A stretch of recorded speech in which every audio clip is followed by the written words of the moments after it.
قد روى الدارمي في كتابه المسند من حديث عبد الله في كتابه السنن من حديث عبد الله بن مسعود أنه قال: كيف بكم إذا ألبستم فتنة يهرم فيها الكبير ويربو فيها الصغير ويعمل فيها بغير السنة حتى إذا تركت قالوا تركت السنة. قالوا: متى ذلك يا أبا عبد الرحمن؟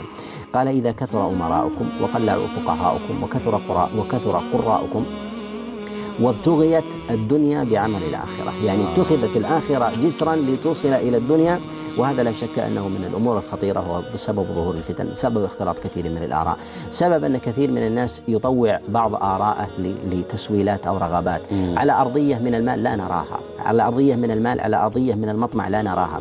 نريد علماء يقولون: لو وضعوا الشمس في يميني والقمر في شمالي ما تركت الأمر الذي أنا عليه. هذا الأمر لا يمكن أن يكون إلا من شخص متجرد لله سبحانه وتعالى، بعيد عن جانب المادة، عن جانب العطاء، عن جانب المساومة. هذا الأمر لا شك أنه أمر بسيط وطوي بساطه، الله لله عز وجل ورثه، وهذا الأمر نسبي، لكن ينبغي أن يكون في الأمة ورثة أنبياء حقيقة، كما قال النبي عليه الصلاة والسلام: العلماء ورثة الأنبياء.